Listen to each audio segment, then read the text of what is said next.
Nah saudara ya, saya ucapkan shalom juga selamat siang buat semua ya, baik yang melalui nonton online maupun yang ada di tempat ini saudara. Ya, saya beberapa waktu yang lalu ya, beberapa bulan yang lalu lah, saya pernah baca dari YouTube gitu ya, bukan YouTube, dari Google gitu ya, tentang cara menyenangkan hati suami secara sederhana.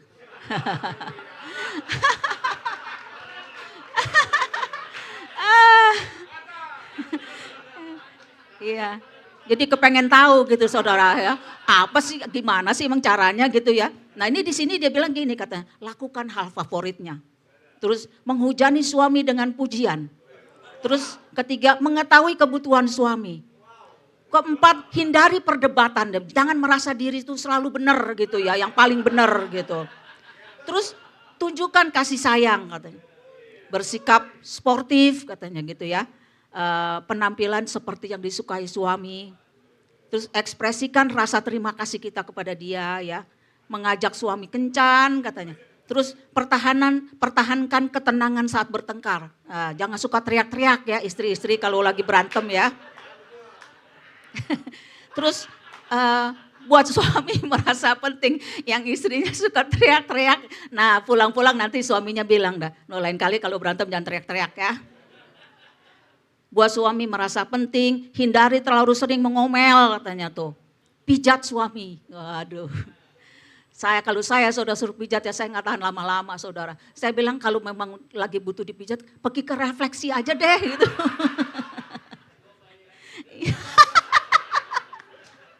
Aduh.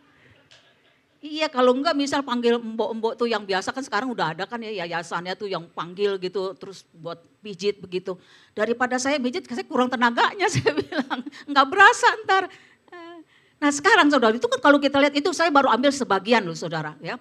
Cara-cara untuk menyenangkan suami gitu yang secara sederhana itu baru sebagian tapi itu udah ada belasan loh saudara. Ya, saya lagi mikir saudara, kalau Tuhan gimana? Gimana cara nyenengin Tuhan? Ada berapa ratus kali ya itunya ya. Ini baru nyenengin suami aja udah belasan, itu saya baru lihat satu ini loh Google tuh. Baru satu artikel di Google, belum lagi yang lain-lain ya. Kalau ditambahin bisa, waduh bisa berapa banyak ya. Sekarang jadi masalah gimana buat Tuhan? Gimana kita nyenengin hati Tuhan? Tadi pagi saudara ya kita sudah bahas, jadi pagi tadi saya lebih mengutamakan bagaimana bahwa iman itu harus menjadi dasar dari segala perbuatan-perbuatan ketaatan kita kepada Tuhan ya.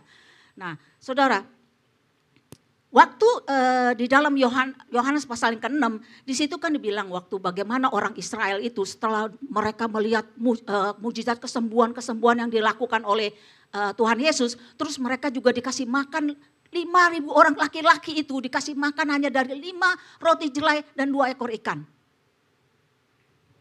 Rasanya sih kalau Riksan yang makan itu sendiri doang gua habis ya. Ini buat 5.000 orang loh saudara ya. Nah di situ saudara, karena mereka melihat mujizat gitu mereka ngikutin Yesus. Yesus kemana diikutin sama dia saudara. Ya, diikutin kemudian di dalam Yohanes 6 ayat ke-26 di situ Yesus berkata, aku berkata kepadamu, sesungguhnya kamu mencari aku bukan karena kamu telah melihat tanda-tanda, melainkan karena kamu telah makan roti itu dan kamu kenyang. Jadi saudara, saya sampai mikir ya, kenapa ya kok Tuhan Yesus bilang bahwa kamu tuh bukannya melihat tanda-tanda, tapi karena kamu sudah makan dan jadi kenyang gitu. Padahal kan mereka kan melihat kan mujizat-mujizat yang dilakukan oleh Tuhan Yesus ya. Bahkan waktu mereka ngalamin sendiri bagaimana itu mereka dikasih makan dari 5 roti dan 2 ekor ikan. Ya. Jadi ternyata itu berbeda saudara, berbeda ya.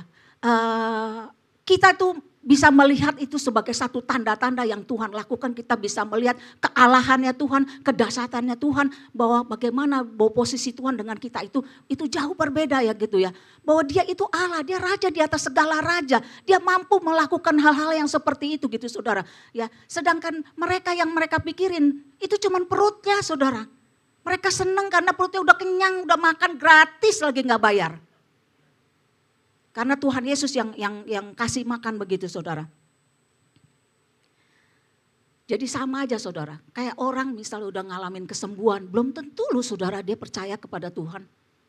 Mungkin dia mulai, iya saya percaya sama Yesus, saya mau terima Yesus sebagai Tuhan dan Juru Selamat. Padahal kalau ditanyain lagi saudara, kamu tahu nggak siapa itu Yesus? Yesus itu Tuhan Juru Selamat, paling taunya begitu saudara. Tapi dia nggak tahu saudara, apa itu pribadi daripada Tuhan itu yang seperti apa. Tuhan yang dia sembah itu seperti apa, dia belum tentu tahu loh saudara. Yang tahu adalah bahwa dialah yang melakukan mujizat, saya jadi disembuhkan. Saya dari sakit saya jadi sembuh. Kalau di sini dia bilang dia dari lapar jadi kenyang karena dikasih makan. Itu makan sepuasnya loh saudara dibilang ya. Sekehendak hati mereka gitu ya. Jadi kita melihat saudara, untuk kita percaya kepada Yesus dengan mengalami mujizat itu belum jadi jaminan. Kita baca lagi dalam ayat yang ke-28 dan ke-29-nya ya. Lalu kata mereka kepadanya, kepada Yesus ya, apakah yang harus kami perbuat supaya kami mengerjakan pekerjaan yang dikehendaki Allah? Saudara, di sini ya dibilang mengerjakan pekerjaan itu dalam bahasa Inggris itu works. Jadi itu pekerjaan-pekerjaan ya, lebih dari satu pekerjaan begitu. Dia nanya begitu, supaya apa saudara? Secara enggak langsung dia sedang berkata, ayo apa yang harus saya lakukan? Perbuatan-perbuatan baik apa yang harus saya lakukan supaya saya bisa makan kenyang lagi gitu. Saya bisa mengalami mujizat-mujizat yang dari Tuhan. Jadi mereka mau menjadikan dia sebagai raja saudara. Jadi mereka tuh terpakunya karena apa? Karena perutnya yang udah kenyang saudara. Ya, jadi mereka nggak melihat keilahian, kealahannya daripada Tuhan. Yesus saudara, mereka yang peduli adalah perut gua kenyang. Secara lahiriah fisik mereka itu dipuaskan. Jadi yang mereka pikirin, saya harus melakukan pekerjaan-pekerjaan apa aja nih supaya saya bisa diberkati Tuhan, supaya saya bisa makan kenyang gitu atau saya bisa disembuhkan. Jadi larinya ke sana saudara, ya.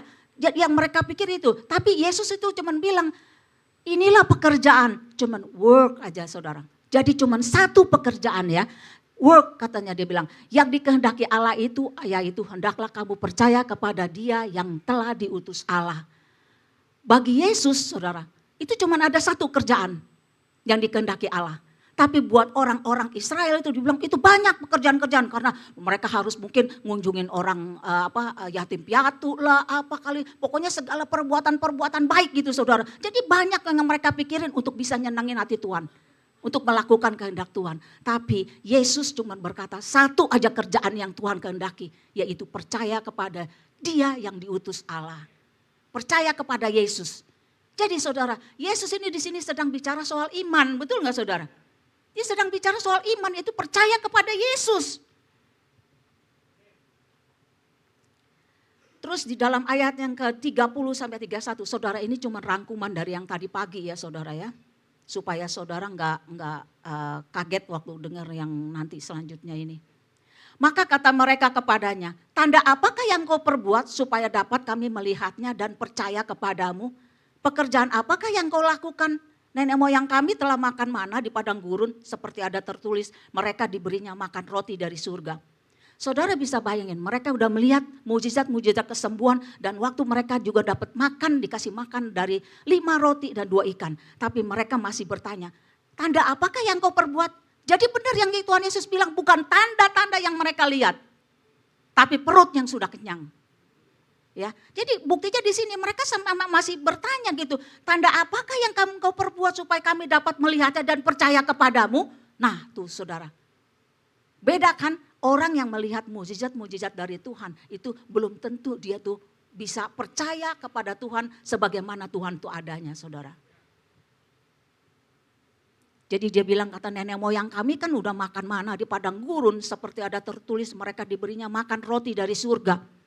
Saudara, yang mereka bandingin adalah dengan Musa saudara. Waktu zaman Musa di padang belantara itu, mereka kan dikasih makan mana dari surga itu kan. Ada burung puyuh segala macam.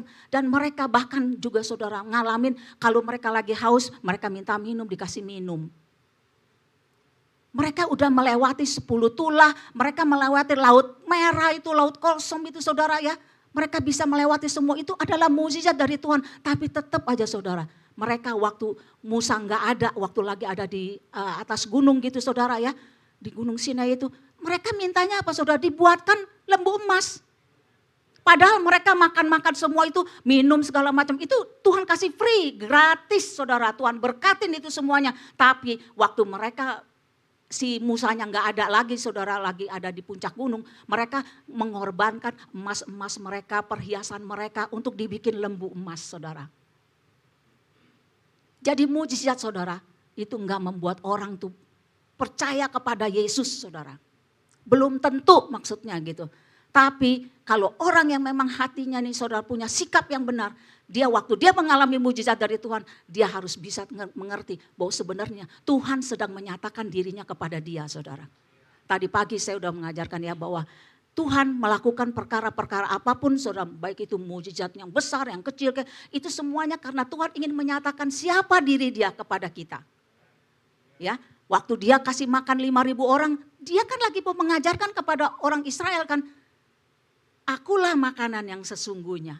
Akulah mana yang dari surga itu. Jadi Tuhan lagi mau mengajarkan, memperkenalkan siapa diri dia saudara. Ya, tapi orang-orang Israel itu cuma taunya, pokoknya gue perutnya udah kenyang. Gue makan gratis, gue free, gue gak usah kerja capek-capek. Yang mereka pikirin itu saudara. Ya waktu Tuhan Yesus aja membangkitkan Lazarus dari kematian aja. Dia sedang mau menunjukkan kepada bangsa Israel bahwa akulah kebangkitan dan hidup. Jadi ada maksudnya saudara. Tuhan tuh melakukan segala sesuatu itu ya. Itu karena ada maksud-maksud tertentu yang ingin dia memperkenalkan dirinya kepada kita. Inilah pekerjaan Allah, yaitu bahwa kamu percaya kepada Dia yang diutusnya. Jadi Yesus pertama dan terutama memerintahkan mereka dan termasuk juga kita saudara. Bukan untuk melakukan suatu pekerjaan saudara. Tetapi untuk mempercayai Dia saudara. Jika kita ingin melakukan pekerjaan Allah itu dimulai dengan mempercayai Yesus. Kita nggak bisa saudara melakukan segala sesuatu itu karena kita mampu. Karena kita memang berbakat, karena kita memang pinter, saudara itu semuanya bukan karena itu dasar yang benar. Yohanes berkata, di luar aku kamu tidak bisa melakukan apa-apa. Jadi Tuhan Yesus sudah menekankan saudara bahwa harus karena Yesus, karena iman kita kepada Kristus saudara, maka kita bisa melakukan hal-hal yang Tuhan percayakan itu kepada kita. Itu adalah dasar yang benar saudara ya. Jadi pekerjaan pertama adalah percaya kepada Dia yang diutusnya. Namun Allah juga peduli terhadap ketaatan kita. Dalam hal ini iman kita kepadanya bukanlah pengganti untuk perbuatan saudara bahwa hanya cukup dengan iman enggak perlu perbuatan. Kalau untuk keselamatan itu benar saudara. Untuk pembenaran kita, untuk kelayakan kita di hadapan Tuhan itu benar. Memang cuma iman aja gak ada perbuatan. Tapi saudara dalam kehidupan kekristenan kita, saudara perjalanan kehidupan kekristenan kita itu banyak hal-hal yang kita harus lakukan saudara. Apa yang Tuhan mau dari kita saudara ya. Nah apa yang kita lakukan itu harus dengan dasar iman, rasa percaya kita kepada Kristus. Supaya perbuatan itu bisa menyenangkan hati Tuhan saudara ya. Jadi di luar Tuhan kita gak bisa melakukan apa-apa. Bukan karena apa-apa saudara. Bukan karena kita gak mampu. Kita mampu tapi yang jadi masalah adalah berkenan apa enggak di hadapan Tuhan. Itu yang jadi masalah saudara. Nah sekarang kita akan mulai masuk saudara ya. Di dalam itu yang tadi pagi saudara. Sekarang Ibrani 11 ayat yang ke-6. Tadi kan kita udah bilang cara nyenengin suami aja banyak caranya. Sekarang kita pengen tahu cara nyenengin hati Tuhan itu bagaimana ya. Ibrani 11 ayat ke-6. Tetapi tanpa iman tidak mungkin orang berkenan kepada Allah. Sebab barang siapa berpaling kepada Allah, ia harus percaya bahwa Allah ada dan bahwa Allah memberi upah kepada orang-orang yang sungguh mencari Dia. Nah saudara, di sini cuma dibilang, cuma iman yang membuat kita itu berkenan di hadapan Allah. Jadi kalau berkenan ini saudara di dalam bahasa Inggris itu ditulisnya to please God, menyenangkan Tuhan. Jadi menyenangkan Tuhan saudara, dengan cara apa saudara? Cuman iman saudara.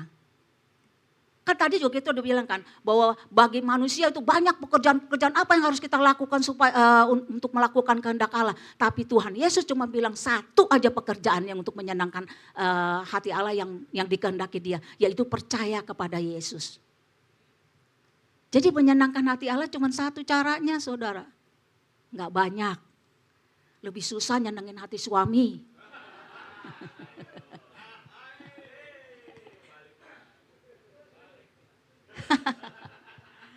Iya saudara, memang kalau di dalam firman Tuhan itu jelas cuman untuk yang supaya orang berkenan kepada Allah. Itu cuman iman aja saudara, enggak ada yang lain.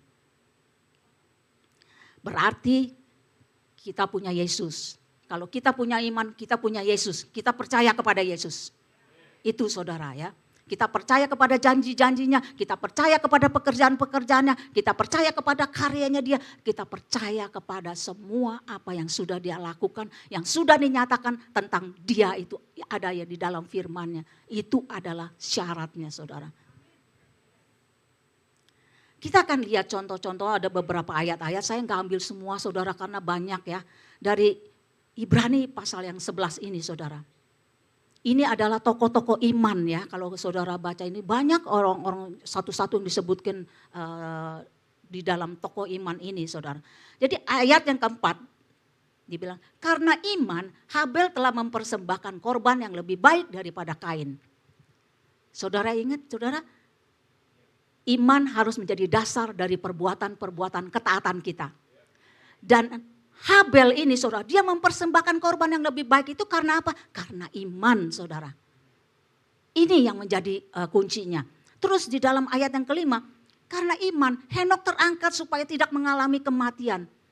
Dan saudara, kalau saudara baca ya Henok itu kita nggak pernah melihat bagaimana Tuhan bekerja dengan dahsyat dalam kehidupan dia. Mujizat-mujizat yang dia alami itu nggak ada loh saudara. Tapi yang adanya adalah di dalam Kejadian 5. Bilang Henok hidup bergaul dengan Allah. Cuman ini saudara, tapi saudara Henok itu dia tuh nggak mengalami kematian saudara. Dia hidup dia diangkat oleh Tuhan begitu saudara. Dan saudara di ayat kelima itu dibilang bahwa sebelum dia diangkat, dia sudah dinyatakan bahwa dia itu berkenan di hadapan Allah saudara. Jadi kan heran saudara, jadi karena iman aja saudara, karena iman Henok itu bisa bergaul dengan Allah dan saudara tahu di dalam Alkitab itu, ya kalau saudara baca dalam Kejadian, itu dia bergaul dengan Allah itu selama 300 tahun saudara. Bukan waktu yang pendek loh saudara. Kalau setahun, 2 tahun, 5 tahun, 10 tahun ya mungkin masih bisa bertahan gitu. Tapi kalau ini 300 tahun dia tetap ada bergaul dengan Allah di dalam kesetiaan saudara. Sehingga itu menyenangkan hati Tuhan sampai Tuhan mengangkat dia sehingga dia tidak mengelewati kematian. Karena apa saudara? Cuma karena iman saudara.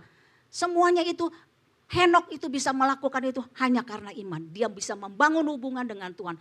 Makanya saudara ya, kalau kita mungkin kalau di dalam agama-agama yang lain saya nggak tahu ya mereka mengajarkan apa enggak untuk membangun hubungan, mengenal Tuhan. Itu semua diajarkan karena kita ini iman kita ini adalah percaya kepada Yesus adalah bicara soal pribadi saudara. Saya pernah satu saat ya ketemu sama satu anak Tuhan ya pekerja Tuhan lah gitu ya. Dia udah lama ikut Tuhan. Dia ngomong sama saya waktu kita lagi ngobrol-ngobrol gitu. Dia bilang, kita kan udah lama ya ikut Tuhan. Ke gereja juga udah lama. Apa masih terus kita harus mengenal Tuhan? Waduh saudara, saya waktu dengar begitu saya nggak bisa jawab saudara. Karena apa? Rasanya saya akan sulit untuk ngomong sama dia. Karena rasanya ininya beda gitu saudara ya. Saya bilang saya aja seumur-umur nih, saya bilang sampai saya sekarang aja sampai bahkan mungkin sampai saya dipanggil Tuhan pun saya belum bisa mengenal Tuhan sepenuhnya saudara. Tapi ini dibilang kenapa kok saya kita masih mesti kenal Tuhan lagi katanya. Dia bilang begitu saudara. Tapi saya bilang wah ini mah udah susah nih. Kalau dia merasa dia udah kenal Tuhan, dia udah tahu Tuhan semuanya. Waduh dia mah udah bukan di sini lagi harusnya ya saudara ya. Enggak di bumi lagi nih yang kayak begini nih. Udah di alam yang lain saudara ya. Alam yang yang gak kelihatan ini gitu saudara. Ya. Jadi saudara, kita di dalam kekristenan karena iman kita adalah percaya kepada Yesus, kepada seorang pribadi, makanya kita diajarkan untuk selalu mengenal dia, ya, untuk membangun hubungan dengan dia karena dia pribadi, saudara. Lain kalau sama patung gitu, saudara. Patung kita nggak usah kenal dia, ya orang itu bikinan manusia kok, gitu, ya, nggak usah bangun hubungan ya benda mati kok begitu ya. Nah kalau kita lain karena Allah kita itu hidup. Ya. Kemudian di dalam ayat yang ke-7 dikatakan lagi, karena iman maka Nuh dengan petunjuk Allah tentang sesuatu yang belum kelihatan dengan taat mempersiapkan bahtera untuk menyelamatkan keluarganya dari air bah itu saudara. Jadi kembali saudara, karena iman makanya Nuh tuh dia taat kepada Tuhan membangun bahtera. Selalu saudara tokoh-tokoh iman ini selalu mereka tuh melakukan sesuatu perintah Tuhan, kehendak Tuhan dalam kehidupan mereka. Itu karena didasari karena iman. Supaya apa yang saudara yang menjadi apa yang pekerjaan kita itu, apa yang kita lakukan itu menjadi berkenan di hadapan Tuhan. Ini adalah kuncinya ini saudara, harus dengan iman saudara.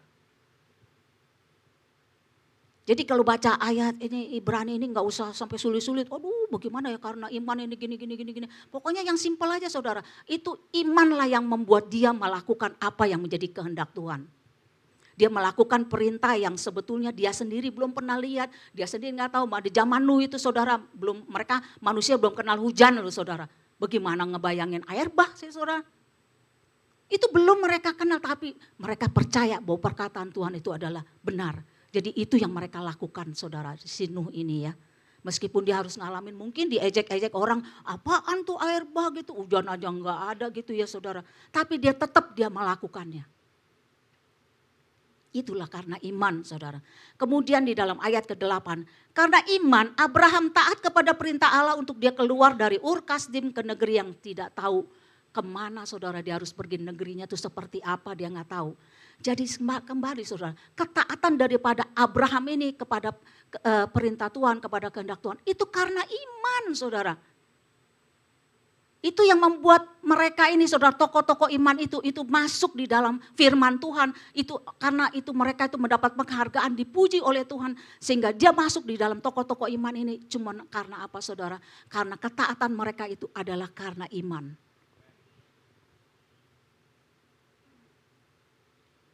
Abraham itu udah kaya loh saudara. Kalau saya pernah dengar gitu ya, dia punya ini rumahnya dia waktu di Ur Kasdim itu saudara. Itu rumahnya aja udah punya air kamar mandinya aja udah ada air panas loh saudara. Iya modern gitu saudara. Ya luar biasa itu. Dia memang bukan orang yang biasa-biasa aja saudara yang kecukupan gimana. Tapi dia orang yang kaya saudara. Tapi dia rela untuk meninggalkan semuanya itu hanya karena iman dia kepada Tuhan. Ayat yang ke-17, karena iman maka Abraham tatkala ia dicobai mempersembahkan Ishak, anak satu-satunya saudara yang dijanjikannya sebagai keturunan. Abraham mempersembahkan Ishak itu bukan karena apa-apa saudara, karena dia takut entar waduh kalau dia nggak ngikutin nih ya perintah Tuhan, entar gua ngalamin apa nih, musibah apa nih begini, entar hidup gua gak diberkatin lagi nih sama Tuhan nih gitu ya. Bukannya karena itu loh saudara, bukan karena rasa takut itu, tapi karena iman. Karena percaya dia kepada perkataan Allah, karena dia percaya kepada kemampuan Allah di dalam menggenapi apa yang menjadi janji-janji dia saudara. Sehingga dia berani saudara untuk mempersembahkan Ishak. Jadi karena iman. Ayat 24, karena iman maka Musa setelah dewasa menolak disebut anak putri Firaun.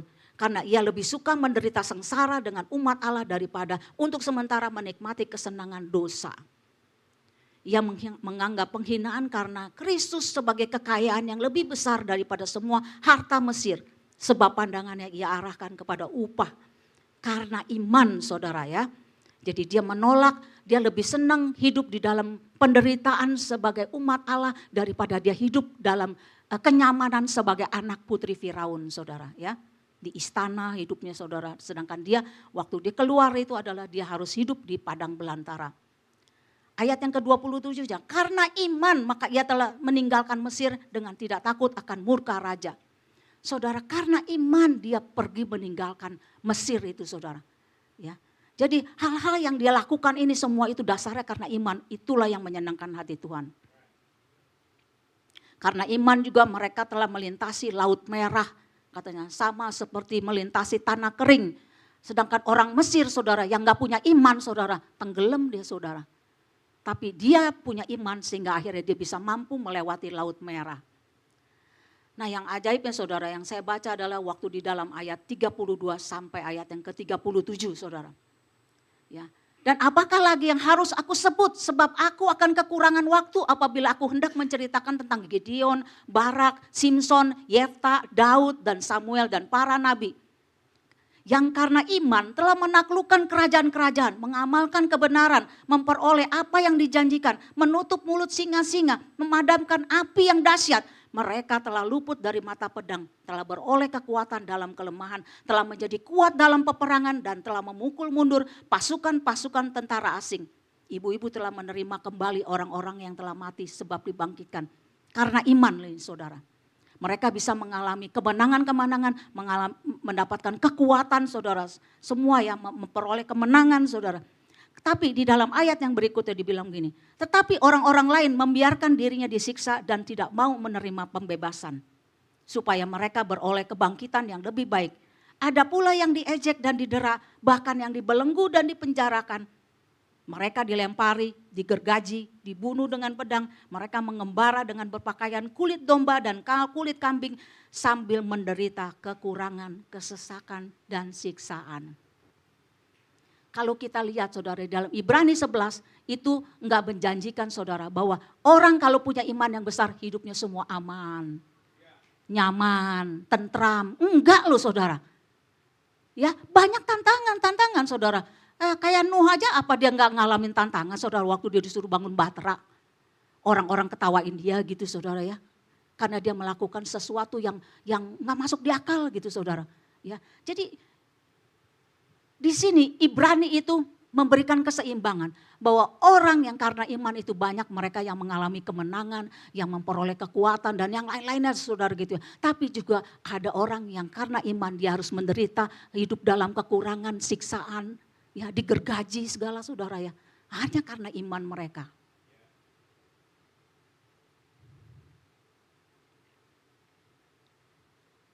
Iman adalah pondasi untuk melakukan pekerjaan-pekerjaan Tuhan yang bisa menyenangkan hatinya.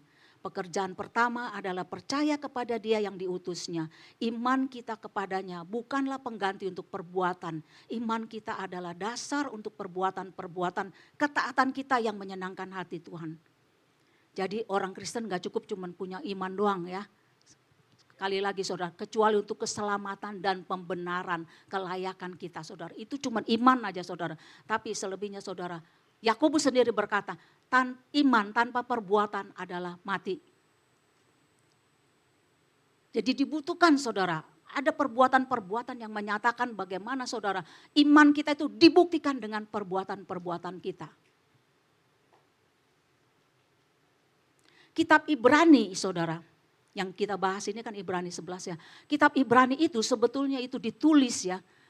Penulisnya gak tahu ya siapa ya, banyak dugaan-dugaannya ya. Tapi kitab Ibrani itu ditulis adalah untuk orang-orang Kristen yang Yahudi saudara. Karena apa saudara? Pada zaman itu saudara, itu agama Kristen itu ada agama yang ilegal. Belum diakui saudara, beda dengan Yudaisme saudara ya. Kalau Yudaisme itu udah legal. Ya, sedangkan kalau Kristen itu enggak legal. Jadi saudara, waktu pada masa itu mereka yang menyebut diri Kristen itu bisa dipenjarain, saudara, rumahnya dihancurin begitu ya. Jadi mereka ini orang-orang Yahudi yang sudah jadi Kristen, mereka jadi takut, khawatir saudara. Sehingga akhirnya mereka balik kembali kepada sinagog-sinagog. Mereka kembali menyembah secara ritual-ritual orang-orang Yahudi itu saudara. Ya, korban-korbannya juga semua saudara. Jadi mereka kembali ke situ dan mereka harus mengakui di depan sinagog itu bahwa dia ini udah gak percaya lagi kepada Yesus. Dia gak percaya kepada Yesus Kristus. Jadi harus seperti itu saudara. Ya, mereka harus meninggalkan itu. Jadi kitab Ibrani ini, makanya kalau saudara baca kitab Ibrani itu dia banyak menyatakan tentang keunggulan Kristus daripada yang ada di perjanjian lama. Misalnya saudara tentang korban-korban gitu, bahwa korban Kristus itu lebih unggul daripada korban-korban, daripada ritual-ritual mereka dalam mempersembahkan persembahan-persembahan korban penebus dosa gitu ya. Bahkan keimaman Kristus itu lebih unggul daripada keimaman Harun ataupun yang lain, saudara. Bahwa Yesus itu lebih unggul dari Musa, dari Joshua semua. Itu dinyatakan di situ, saudara, di dalam kitab Ibrani. Karena apa? Penulis Ibrani ini ingin meyakinkan orang-orang Kristen Yahudi untuk mereka kembali kepada iman yang benar. Untuk mereka enggak kembali lagi kepada ritual-ritual agama Yudaisme itu, saudara. Ya, jadi itu mereka ditulis ini seperti ini, saudara. Ya, jadi kalau saudara baca juga di dalam Ibrani pasal 11, iman itu enggak menjanjikan, saudara. Kalau kita punya iman yang besar, hidup kita diberkati. Oh, banyak kekayaan dengan kekayaan apa segala macam, saudara ya. Jadi enggak sama sekali, saudara. Ibrani 11 bicara tentang iman itu enggak bicara soal kekayaan materi. Tapi di situ dia bicara tentang kesetiaan, iman dan kesetiaan orang-orang yang percaya kepada Yesus. Ya, jadi jangan disalahkan, saudara. Oh, kalau mau kaya, mau diberkatin, harus punya iman yang cukup. Begini. Saudara, iman itu dipakai adalah untuk kita melakukan perbuatan-perbuatan ketaatan kita kepada Tuhan. Itu yang akan menjadi dasar, bukannya untuk kita menjadi kaya atau apa, saudara. Kalau soal kaya mah, Yohanes juga bilang, cari dulu kerajaan Allah dan kebenarannya, maka sekaliannya akan ditambahkan. Nah, saudara, jangan saudara mencari sekalian yang ditambahkannya ini, tapi melupakan untuk mencari kerajaan Allah ini, saudara. Ya. Jadi Ibrani 11 itu bicara soal kesetiaan kepada iman percaya mereka. Setia dalam menghadapi tantangan-tantangan hidup.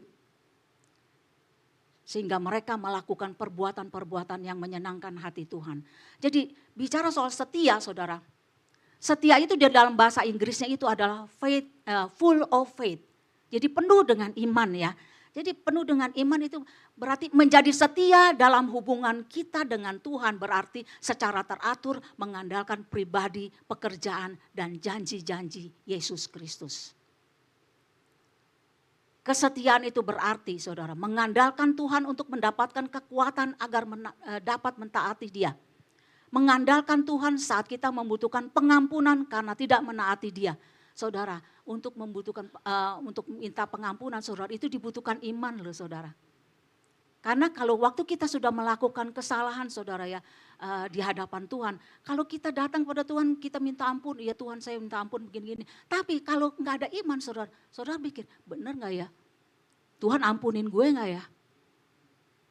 Kayaknya nih, aduh dosanya nih berat bener nih begini ya. Apa iya Tuhan ada ngampunin? Saudara, kalau tanpa iman itu bisa begitu. Akhirnya nanti yang dimasukin sama iblis adalah, saudara, tuduhan-tuduhan. Kan lu udah berbuat kayak begini kan, lu kan udah melakukan ini kan, lu kan udah melakukan ini. Istilahnya, saudara, hal-hal yang gak benar gitu, saudara. Ya, jadi di dalam minta pengampunan pun itu dibutuhkan iman, saudara. Saudara ingat waktu Daud waktu dia melakukan kesalahan juga, dia membunuh Uria, dia mengambil Batseba itu untuk jadi istrinya. Saudara, waktu dia itu pikirannya itu, saudara, itu pergumulan loh, saudara.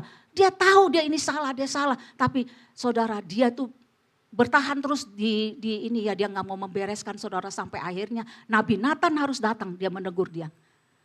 Bahwa dia ini yang sudah salah mengambil istri orang, saudara. Dan dia sudah membuat dengan caranya licik membunuh Uria. Dan saudara, disitulah, saudara, dibutuhkan iman dan kesetiaan untuk dia berani untuk datang kepada Tuhan untuk minta pengampunan. Ya, jadi saudara, dalam kesetiaan ini sangat, saudara, dalam hal-hal di mana kita membutuhkan istilahnya apa ya, mengambil keputusan ataupun kita ada di persimpangan jalan ini, saudara, itu dibutuhkan ini. Iman dan kesetiaan yang membuat kita bisa berjalan sesuai dengan apa yang Tuhan mau. Mengandalkan Tuhan saat kita tidak mengerti dan membutuhkan bantuan untuk mengatasi, menghadapi, menanggulangi tantangan-tantangan hidup.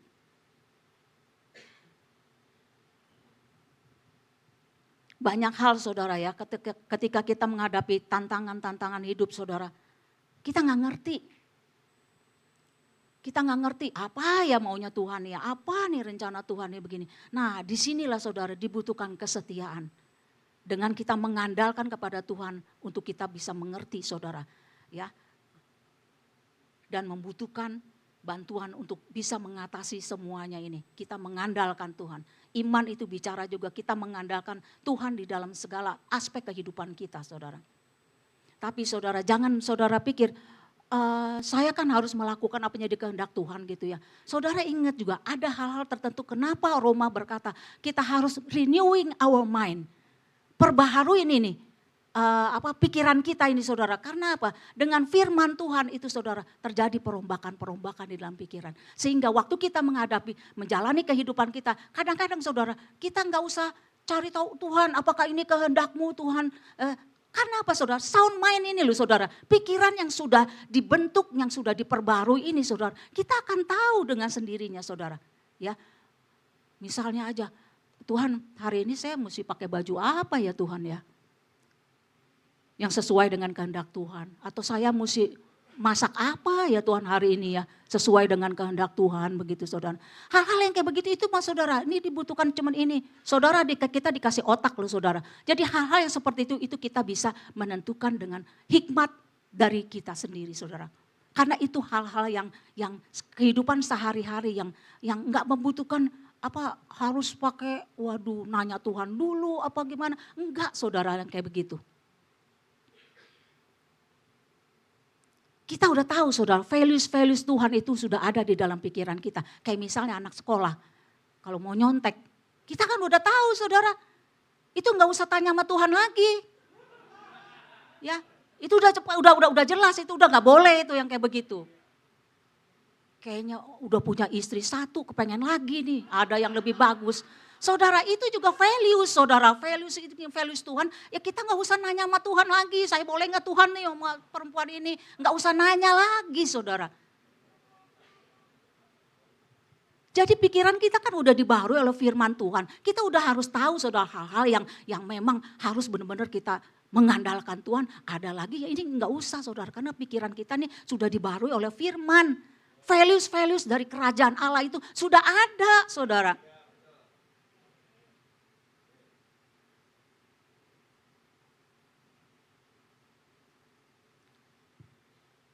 Galatia 2 ayat 20 saudara, dia berkata seperti ini. Namun aku hidup tetapi bukan lagi aku sendiri yang hidup, melainkan Kristus yang hidup di dalam aku. Dan hidupku yang kuhidupi sekarang di dalam daging adalah hidup oleh iman dalam anak Allah yang telah mengasihi aku dan menyerahkan dirinya untuk aku. Hidup kita ini adalah hidup oleh iman.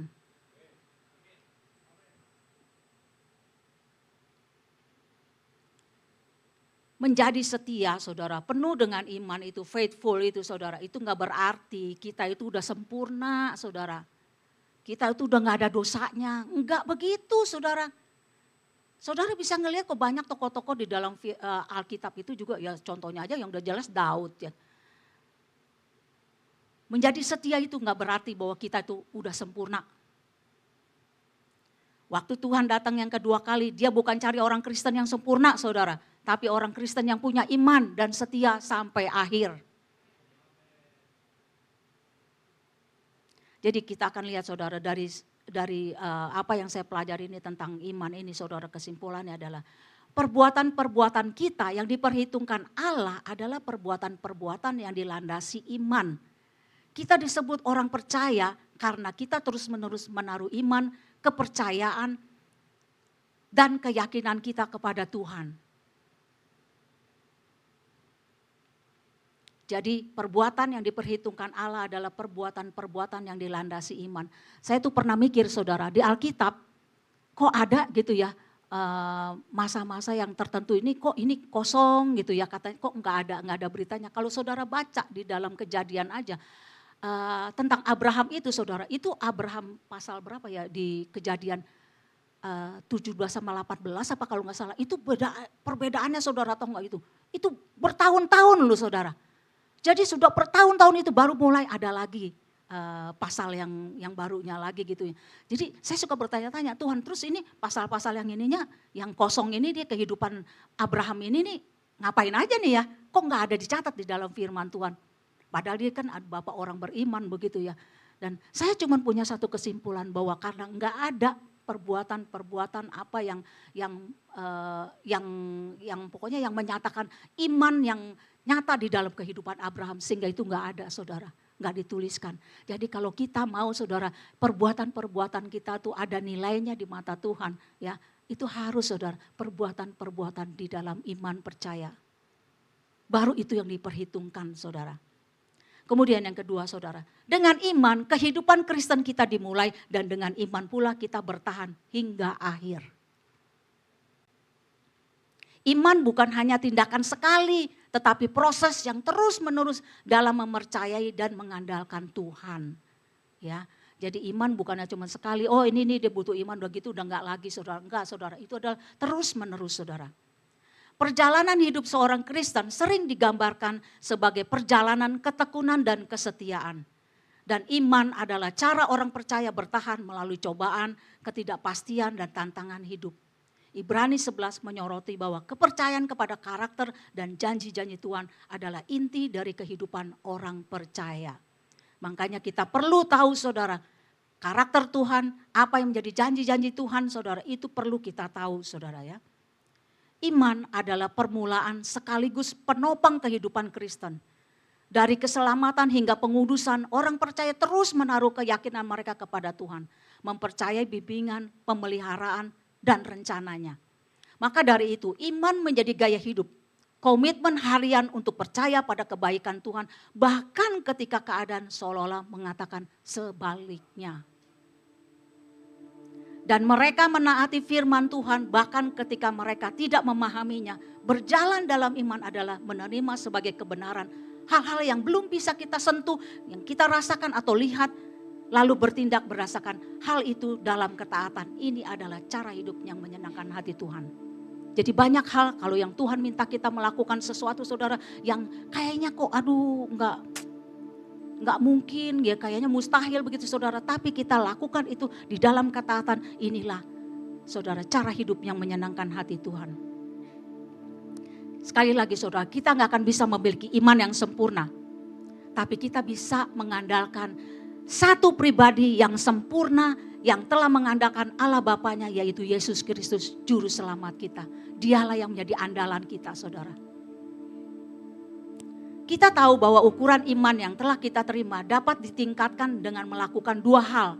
Ya, iman kita bisa ditingkatkan dengan melakukan dua hal yaitu dengan memberi makan iman itu melalui firman Tuhan dan dengan menerapkannya atau melatihnya dalam kehidupan sehari-hari. Ini saudara, bagaimana untuk kita menumbuhkan iman itu di dalam diri kita saudara ya. Jadi kedua hal ini saudara yang kita perlukan saudara. Ya.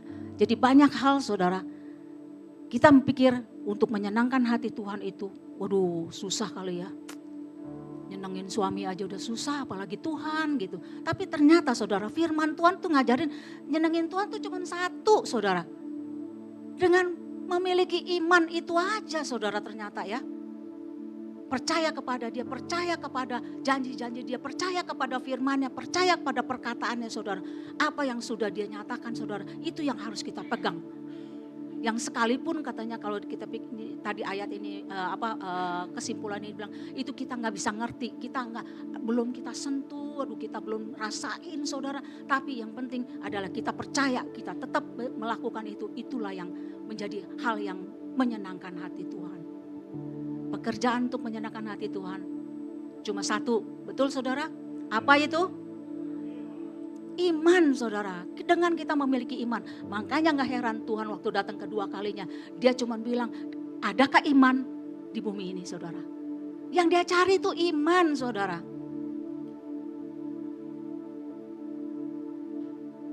Jadi saudara pikir, aduh iman lagi ya, apa kita nggak usah perlu belajar kayak tadi itu saudara yang saya bilang teman saya nggak perlu belajar lagi. Siapa bilang? Saya aja sampai sekarang aja masih perlu belajar banyak saudara. Ya kayak Pak Leo juga setiap hari itu saudara mainannya itu cuma Alkitab aja begitu saudara ya. Atau kalau nggak dengerin YouTube lah apalah saudara, itu memang ya udah makanan saudara untuk kita kasih makan iman kita itu dengan cara seperti itu. Kemudian bagaimana kita mempraktekannya dalam kehidupan kita saudara. Kalau cuma tahu aja saudara, nggak pernah dipraktekin saudara. Saudara nggak akan mengalami saudara kuasa daripada firman itu. Saudara akan mengalami keajaiban daripada firman itu. Karena saudara nggak praktekin. Kalau kita mau tahu seberapa dahsyatnya itu firman itu, bagaimana bahwa itu firman Tuhan itu seperti pedang bermata dua, tajam, begitu tajamnya saudara. Kita harus praktekin dalam kehidupan kita, baru kita tahu saudara. Amin saudara. Oke, saya serahkan ya kepada ini. Saya udah selesai. Oh, ada di depan.